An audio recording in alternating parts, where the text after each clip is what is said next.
Hello बच्चों। तो last video में हमने रेंज और क्वार्टाइल के बारे में पढ़ा था और हमने कैलकुलेट किया था quartile for ungrouped data and discrete data.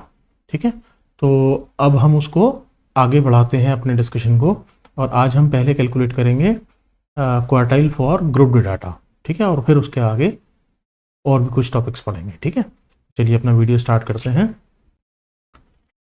तो ये देखिए स्क्रीन पर ये क्वेश्चन लिखा हुआ है। इसमें ये क्या है, ये कंटिन्यूस ग्रुप्ड डाटा है। ठीक है, आप तो जानते हैं कंटिन्यूस ग्रुप डाटा कैसा होता है, जैसे ये ग्रुप में डिवाइडेड है।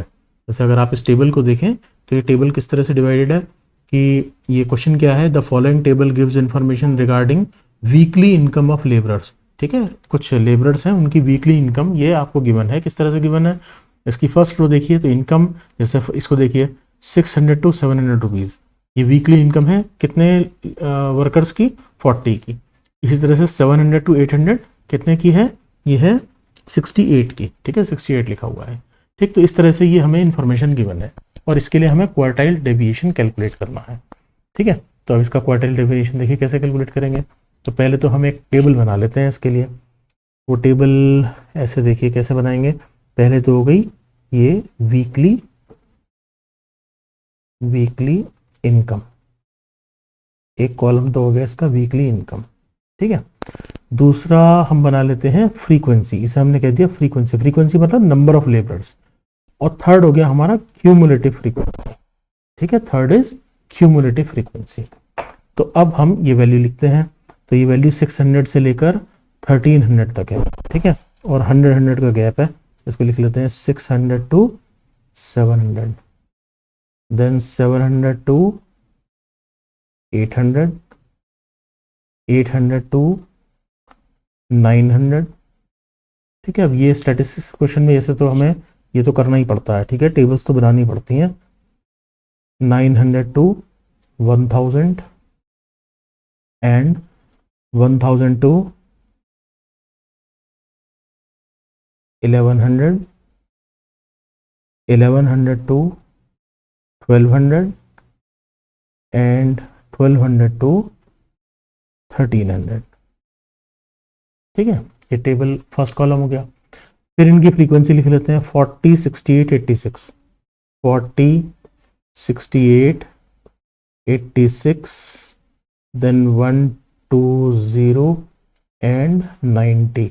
90 के बाद है 40 एंड 26, 40 एंड 26।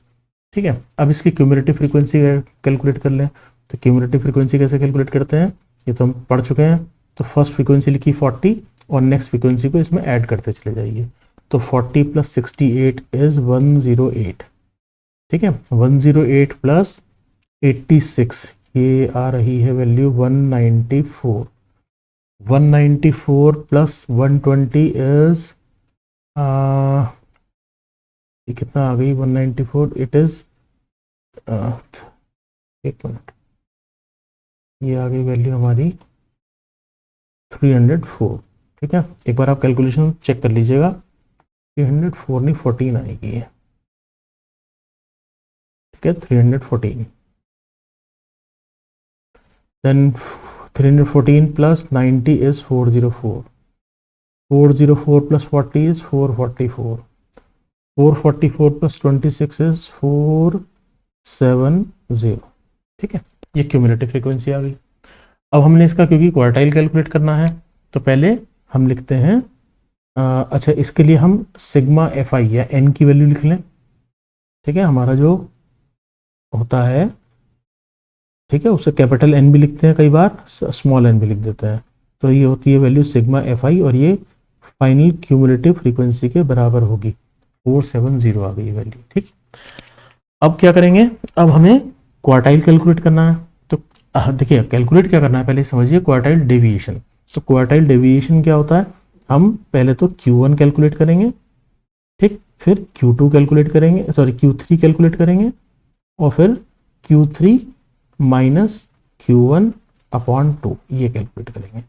ठीक है, तो इसके लिए हमें Q1 और Q3 कैलकुलेट करने पड़ेंगे। तो अब वो पहले भी हमने कैलकुलेट किया अनग्रुप्ड डाटा और डिस्क्रीट डाटा के लिए, अब ये हम ग्रुप्ड डाटा के लिए देख रहे हैं कैसे कैलकुलेट करेंगे। तो पहले इसके लिए हम Q1 कैलकुलेट करते हैं, तो उसको हम बोलते हैं लोअर क्वार्टाइल। तो लोअर क्वार्टाइल Q1, इसके लिए हम कैलकुलेशन कर रहे हैं। ठीक है, तो इसके लिए क्या करेंगे, हम सबसे पहले n/4 कैलकुलेट करेंगे, n/4। और n/4 की वैल्यू कितनी आएगी हमारी, 470/4, और ये वैल्यू आ रही है 470/4 इज 117.5। 117.5। अब ये वैल्यू कहाँ लाई करेगी, देखिए 117.5 है, तो 117.5 वैल्यू कहाँ लाई करेगी, देखिए 108 तक की वैल्यू तो यहाँ तक आ गई, इस ग्रुप के अंदर 700 to 800, तो 117.5 का आएगी, इसमें आएगी नेक्स्ट में। ठीक, तो ये हमारा ये क्लास हो गई लोअर क्वार्टाइल क्लास। ठीक है, जैसे मीडियन क्लास होती थी उसी तरह से लोअर क्वार्टाइल क्लास हो गई। तो अब इसको हमें ध्यान रखना है, अब इसके लिए हमें फॉर्मूला लगाना होगा। चलो फॉर्मूला यही लगा देते हैं जिससे आपको समझ में आ जाए। तो Q1 हम कैसे कैलकुलेट करते हैं, इसका फॉर्मूला होता है L plus H/F into N/4 minus C। ठीक है, ये फॉर्मूला हमने इसी तरह का फॉर्मूला हमने मीडियन के लिए पढ़ा हुआ था, वहां क्या होता था, n/4 की जगह n/2 हो जाता था बस। ठीक है, तो उसी तरह का फॉर्मूला है। तो यहाँ L की वैल्यू क्या होती है, लोअर क्वार्टाइल लिमिट यानी 800। तो चलो पहले लिख देते हैं वैल्यूज, है ना, एक बार आपके लिए लिख देते हैं फिर आपको समझ में आ जाएगी। तो L क्या होती है, L is lower quartile limit, तो यानी कि ये जो 800 वैल्यू है ये हो गई हमारी 800। ठीक, H क्या होता है, it is class interval 900 minus 800, ये वैल्यू आ गई 100। F क्या होगी, वो लोअर क्वार्टाइल जो क्लास है इसकी फ्रीक्वेंसी यानी ये 86, ये वैल्यू होगी हमारी 86। और क्यूमुलेटिव फ्रीक्वेंसी, तो क्यूमुलेटिव फ्रीक्वेंसी किसकी ली जाती है, जो प्रीसीडिंग क्लास होती है, यानी कि ये 108, ये वाली वैल्यू। ठीक है ना, इस क्लास से जो प्रीसीडिंग क्लास है 108।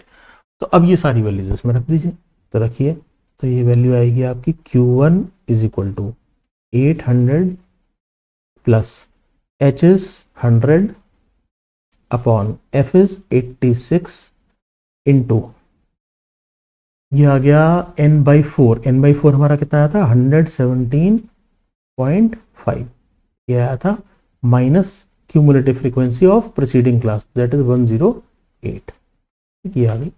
अब इसको आप कैलकुलेट कर लीजिए, ये वैल्यू आपकी कैलकुलेट होगी कितना आएगी। ठीक है, मैं तो कैलकुलेटर से कैलकुलेट कर देता हूँ, नहीं तो बहुत टाइम लग जाएगा। 117.5 minus 108, 9.5 into 100 and divide by 86 and plus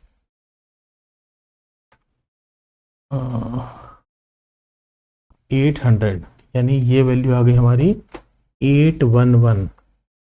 ठीक है, ये वैल्यू ऑलमोस्ट 811 आ गई। ठीक है, तो ये 811 हमारी Q1 की वैल्यू आ गई।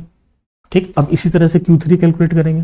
तो Q3 कैलकुलेट करने के लिए क्या करते हैं, जैसे यहाँ पर हमने लोअर क्वार्टाइल के लिए तो n/4 कैलकुलेट किया था, अपर क्वार्टाइल के लिए उसको बोलते हैं हम अपर क्वार्टाइल, और अपर क्वार्टाइल ठीक है Q3 हम कैलकुलेट कर रहे हैं। तो इसके लिए हम क्या कैलकुलेट करेंगे, इसके लिए हम कैलकुलेट करेंगे 3n/4। तो 3n/4 की वैल्यू क्या हो जाएगी, इसी का ट्रिपल हो जाएगी। ठीक है, तो ये 117.5 इंटू 3, ये आ गई 352.5। ठीक है ना, ये तो हो गई 3 इंटू 117.5, ये वैल्यू आ रही है 352.5। ठीक, तो अब क्या, अब देखेंगे ये वैल्यू कहाँ लाई करती है, किस किस क्लास में लाई करती है। तो ये 352 है ना, तो 352 का मतलब क्या, देखिए 314 तक तो यहाँ आ गई, तो ये नेक्स्ट हो गया, इससे नेक्स्ट वाला यानी ये। अब इसको हमें कंसीडर करना है। ठीक है, और उसी तरह से फॉर्मूला अप्लाई करना है। ठीक, तो अब इसके लिए फॉर्मूला अप्लाई कर देते हैं। तो चलिए लिखते हैं Q3 क्या होता है हमारा, Q3 अच्छा, अपर क्वार्टाइल Q2 नहीं है, Q3 है। ठीक है, तो इसकी वैल्यू कितना होती है, Q3 की वैल्यू होती है ये होती है L plus H upon F into 3N by 4 minus CF, ये होती है। अब इसके लिए लोअर लिमिट क्या है, 1000। ठीक है, आपको दिखाई दे रही है ये वैल्यू कितना, 1000 इस क्लास के लिए। ये L की वैल्यू रख दीजिए यहाँ पर 1000 प्लस H तो उतना ही 100 अपॉन F इस क्लास का F कितना है, 90 वैल्यू रख दीजिए, 100 अपॉन 90, ये वैल्यू आ गई 352.5। ठीक, 3n/4 की वैल्यू। और cumulative frequency of preceding class, ये इससे प्रीसीडिंग क्लास कौन सी है, 314 रख दीजिए।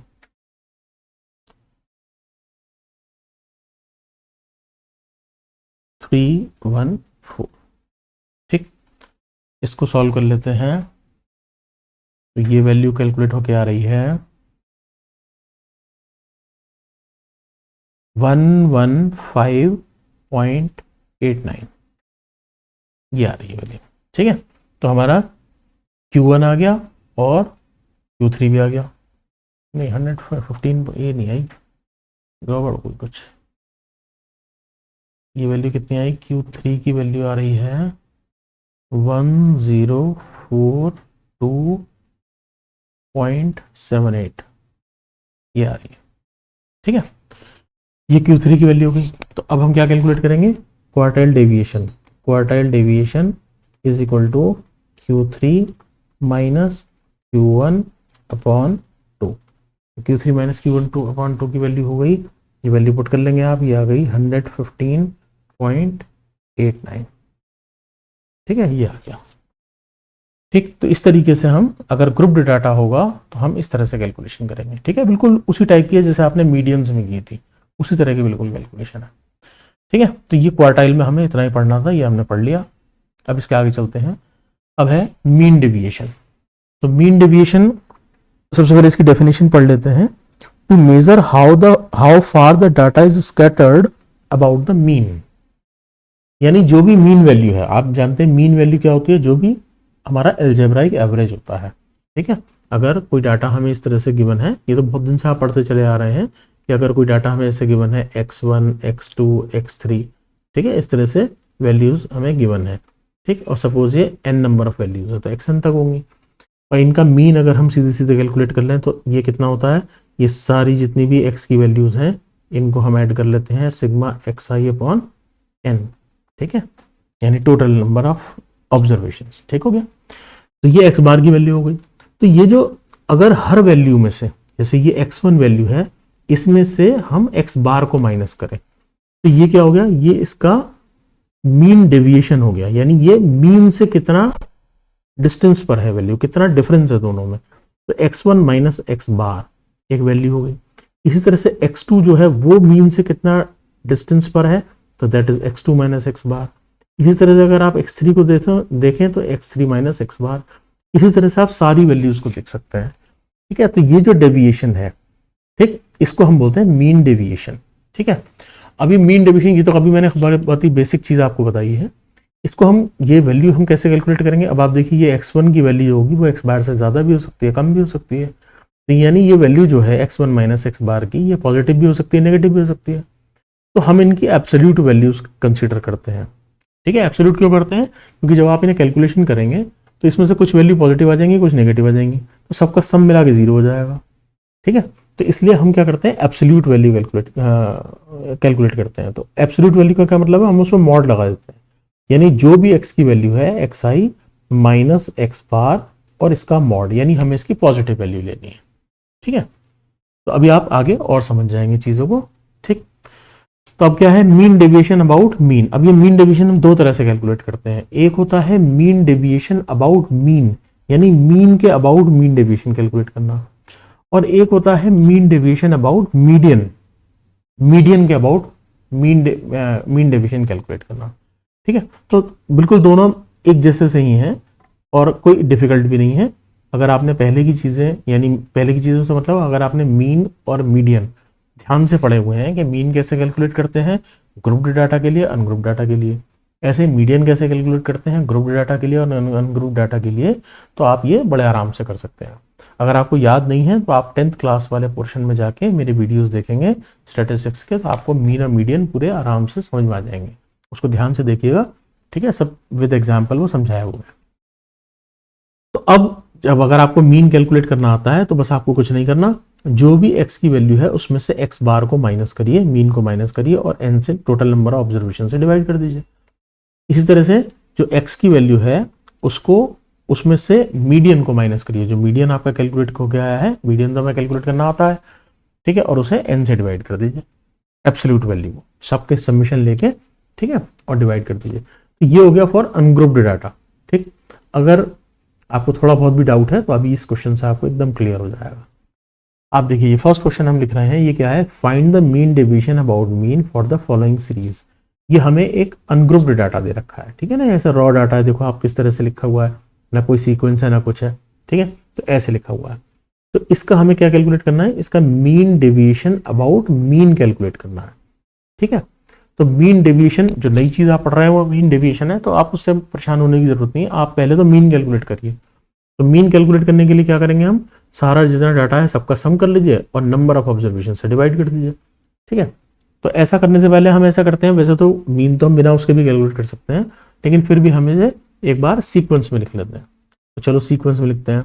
सबसे पहले क्या आएगा, 0, ठीक है, ये रहा 0, यहाँ आपको दिखाई दे रहा है, फिर 1, फिर 2, फिर है 3, 3 कितने हैं, 1 2 3, ठीक है, 3, 1 2 3, देन 4 5 8 9 11 12, 12 के बाद 15 16 एंड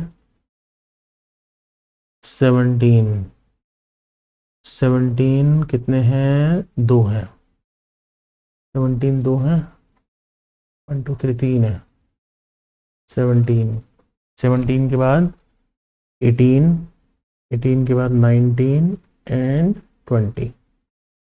ठीक है, ये हमने लिख दिया। तो जैसे मैंने आपको बताया कि मीन तो हम बिना सीक्वेंस में लिखे यानी असेंडिंग ऑर्डर में लिखे भी कैलकुलेट कर सकते थे, लेकिन फिर भी हमने लिख लिया। अब क्या करेंगे, अब हम इन सब का सम कर लेंगे।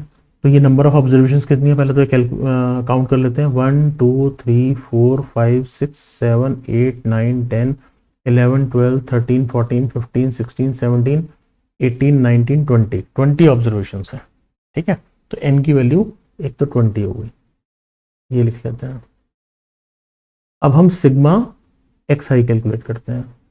तो सिग्मा एक्स आई के लिए आपको क्या करना पड़ेगा, सारी वैल्यूज को ऐड करना पड़ेगा, यानी आप इनको ऐड करते जाइए, 0 plus 1 plus 2 plus 3 plus 3 plus 3 plus 4 plus 5 8 9 11 12 15 16 and 16 के बाद 17 17 17 18 19 एंड 20। ठीक है, इनका सम कर लीजिए। तो इसका सम कर लेते हैं, कितना आ रहा है, बस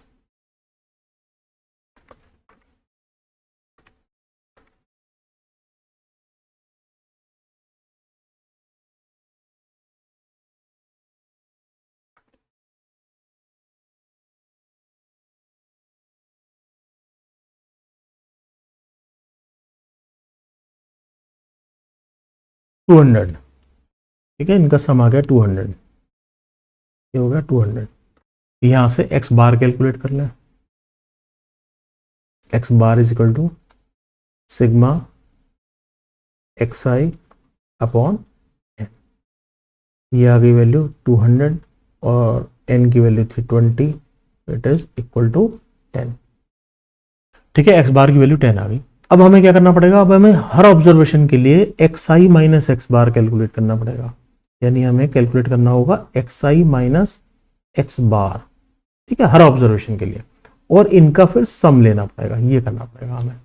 ठीक है, तो अब आप कैसे करेंगे इसको, तो आप देखिए हर किसी में से, यानी जितनी ऑब्जर्वेशन लिखी हुई है सब में से आप 10 माइनस करते जाइए, लेकिन वैल्यू पॉजिटिव लेनी है। तो फर्स्ट में से 0 में से 10 माइनस करेंगे तो क्या आएगा 10, पॉजिटिव वैल्यू लिख रहा हूं मैं। 1 में से 10 माइनस करिए तो 9, 2 में से 10 माइनस करिए 8, 3 में से करिए तो 7 7 7। ठीक है, मैं फटाफट लिखता जा रहा हूं, फिर 4 5 देन 2 1 1 2 5 6 7 7 7 एंड 8 9 एंड 10। ठीक है, एक बार आप चेक कर लेना कोई मैंने गड़बड़ तो नहीं लिख दी। फिर क्या करेंगे, इनका सम कर लेंगे। तो आप इसकी वैल्यू कैलकुलेट कर लीजिए, sigma X I minus X bar. ठीक है, यानी इन सब का सम करिए, तो इनका सबका सम आ रहा है, फटाफट कैलकुलेट करते हैं, 10 प्लस 9 प्लस 8 प्लस सीधे 21 कर देते हैं, 6 plus 5 plus 2 plus 2 plus 2 plus 5 then 6 then 21 plus 8 plus 9 plus 10। ये वैल्यू आ रही है 124। ठीक है, अब हमें क्या कैलकुलेट करना है, अब हमें मीन डेविएशन अबाउट मीन, इसको हम इस तरीके से लिखते हैं, मीन डेविएशन अबाउट मीन। तो इसकी वैल्यू कितना होगी, ये होती है sigma X I minus X bar mod upon N. ठीक है, तो ये वैल्यू कितना हो गई 124, 124 अपॉन एन की वैल्यू कितना थी, एन थे हमारा 20, एन इज 20, तो 124 अपॉन 20 इज, ये आ गया 6.2। ये वैल्यू आ गई हमारी मीन डेविएशन अबाउट मीन। ठीक है, तो बस कुछ नहीं करना, बस ये फॉर्मूला आपको पता होना चाहिए, ये जो फॉर्मूला हमने पढ़ा। ठीक है, आप इस फॉर्मूला को ध्यान से देखिए, क्या कैलकुलेट किया, एक्स बार हमें पहले से कैलकुलेट करना आता था, जितनी भी एक्स आई की वैल्यू थी, जितने भी ऑब्जर्वेशन थी, सबको एक्स में से माइनस, एक्स बार से माइनस किया और उसका मॉड ले लिया, पॉजिटिव वैल्यू ले ली, सबका सम किया और एन से डिवाइड कर दिया। ठीक है, तो इस तरह से mean division about mean ungrouped data के लिए कैलकुलेट हो। ठीक है, अब नेक्स्ट क्वेश्चन सॉल्व करते हैं, क्या है इसके बाद, चलिए ये है mean deviation for grouped data. ठीक, पहले ये समझ लेते हैं क्या है। तो ग्रुप्ड डाटा के लिए देखिए, एक तो डिस्क्रीट फ्रीक्वेंसी डिस्ट्रीब्यूशन होता है, ये आपने पहले पढ़ा हुआ है, वैसे नहीं याद है तो कोई बात नहीं, दोबारा देख लेते हैं। तो डिस्क्रीट फ्रीक्वेंसी डिस्ट्रीब्यूशन किसे कहते हैं, जिसमें आपके पास इस तरह से ऑब्जर्वेशन होती है कि जैसे यहाँ पर आप देखिए, ये ऑब्जर्वेशन की वैल्यू लिखी हुई है, यानी डिफरेंट वैल्यूज हैं। मान लीजिए हाइट है, किसी क्लास में स्टूडेंट्स की हाइट है, तो ये x1 x2 x3 सबकी हाइट है, n स्टूडेंट्स की हाइट नहीं है, मानिए स्टूडेंट और ज़्यादा हैं। ठीक है, ये कुछ हाइट लिखी हुई है, उनमें से ये किस तरह लिखा हुआ है कि f1 नंबर ऑफ स्टूडेंट जो है उनकी हाइट x1 है, f2 नंबर ऑफ स्टूडेंट जो है उनकी हाइट x2 है, इस तरह से लिखा हुआ है। ठीक है, तो इस तरह से ये डिस्क्रीट हमें फ्रीक्वेंसी डिस्ट्रीब्यूशन दे रखा है। तो इसमें क्या करेंगे कि इसमें बिल्कुल पहले जैसा ही होगा सब कुछ। ठीक, बस इसमें क्या है, यहाँ पर ये सिग्मा एफ आई और आ जाएगा। ठीक है, और ऐसे ये नीचे भी आ जाएगा, क्योंकि जब इस तरह से हमें फ्रीक्वेंसी गिवन होती है तो टोटल नंबर ऑफ ऑब्जर्वेशन जो होती है, आप उसे कैपिटल एन से अगर लिख रहे हैं तो that is equal to sigma F I, ये होती है। ठीक है, तो इससे हम mean deviation about mean calculate करेंगे। ठीक, और जब हमारे पास इस तरह से फ्रीक्वेंसी भी होती है, तब हम एक्स बार की वैल्यू कैसे कैलकुलेट करते थे, ये आपने 10th क्लास में भी किया था। ये कैसे होता था, ये होता था sigma F I into X I upon sigma F आई, ऐसे होता था। ठीक है, या फिर आप इसको ऐसे भी लिख सकते थे कि sigma F I into X I upon N. ठीक है, ऐसा लिख सकते थे। तो ऐसे हम एक्स बार की वैल्यू कैलकुलेट करते हैं। ठीक है, अब हम क्या करेंगे, अच्छा हाँ, इसमें और क्या था, एक मीडियन। इसी तरह से हमारा ये फॉर्मूला मीडियन के लिए है। तो यानी हम ये एक्स लिखा हुआ है, एक्स आई लिखा हुआ है, एक्स आई। तो एक्स आई थोड़ा सा और साफ साफ लिख देते हैं इसको, लाओ चलो। ठीक है, ये क्या लिखा हुआ है, ये लिखा है sigma F I into X I minus capital M. ठीक है, और ये मॉड है, ब्रैकेट नहीं है, मॉड है, अपॉन सिग्मा एफ आई, ऐसे। तो ऐसे मीडियन की वैल्यू कैलकुलेट करेंगे और हर एक्स आई की वैल्यू को मीडियन से माइनस करेंगे, उसका मॉड ले लेंगे, सबका सम करेंगे और सिग्मा एफ आई से उसे डिवाइड कर देंगे। ठीक है, तो अभी इसका क्वेश्चन सॉल्व करते हैं। Find the mean division about mean for the following data. इस डाटा के लिए हमें mean division about mean calculate करना है। ठीक है, चलो सॉल्व करें इसे। ठीक है, अब इन क्वेश्चन में क्या करना पड़ेगा, क्योंकि थोड़ा सा डाटा ज़्यादा हो जाता है तो हमें टेबल बनानी पड़ेगी। तो पहली हम लिख लेते हैं एक्स आई की वैल्यू क्या है, 10, 30, 50, 70 एंड 90, ये हो गई। फिर आप एफ आई की वैल्यू लिखिए। एफ आई की वैल्यू कितना है, 4, 24, 28, 10, 16 एंड 8। ठीक है, ये वैल्यू हो गई।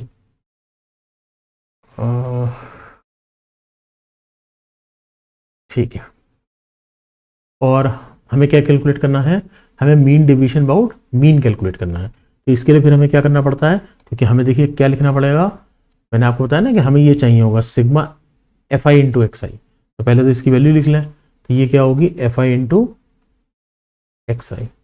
इसकी वैल्यू लिखिए, ये कितना आएगी, 40। इन दोनों कॉलम को मल्टीप्लाई करेंगे, 30 into 24 is 720 and 50 into 28 will be 1400.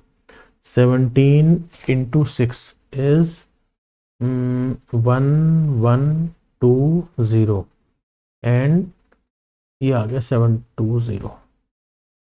ठीक हो गया, ये आ गया। अच्छा, एक हमें सिग्मा एन की वैल्यू भी चाहिए होगी, सिग्मा एन की वैल्यू चाहिए होगी, तो वो क्या होगी, that will be equal to sigma F I. तो ये वैल्यू कैलकुलेट कर लेते हैं, ये कितना आ रही है, ये है 4 प्लस 24 प्लस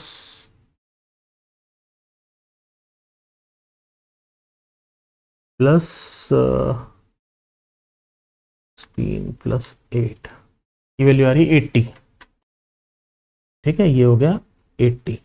अच्छा, इसकी वैल्यू भी लिखनी पड़ेगी हमें, F I into X I की, इसका भी तो सिग्मा लेना है। तो इसकी वैल्यू कितना होगी, plus 40 plus 720 plus 1400 plus 1120 plus 720, ये आ गई 4000।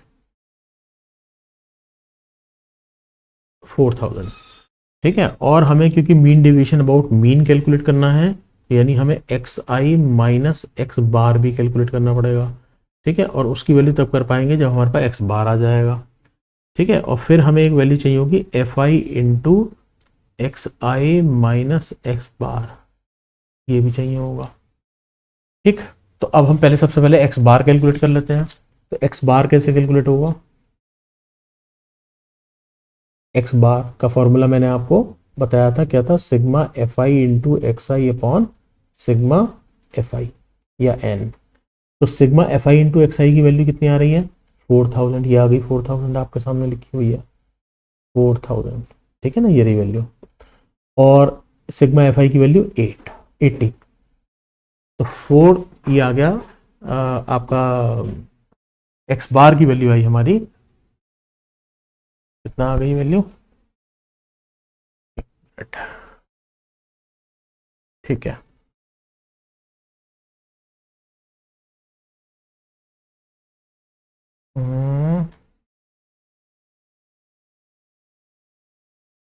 कुछ कैलकुलेशन गलत हो गया।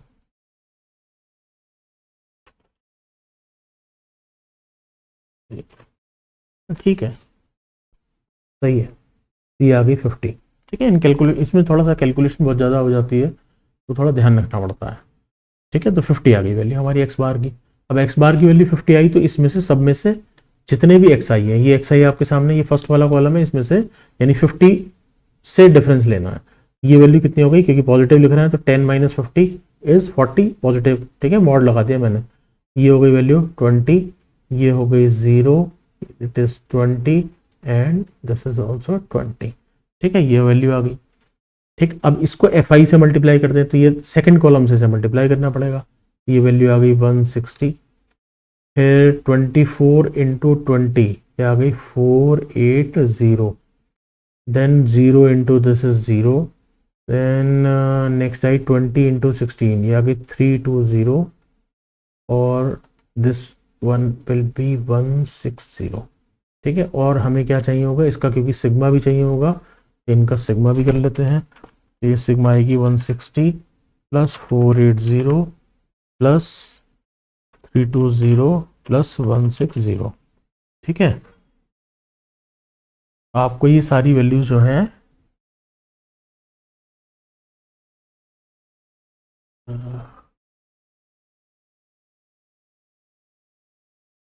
सही अच्छा ये गलत लिखी हुई है, ये वैल्यू ठीक कर लीजिए, क्योंकि ये था ना, ये कितना था, 90 - 50 इज 40, ये वैल्यू 40 है और ये 40 है, तो फिर ये इधर वाली वैल्यू 320 है,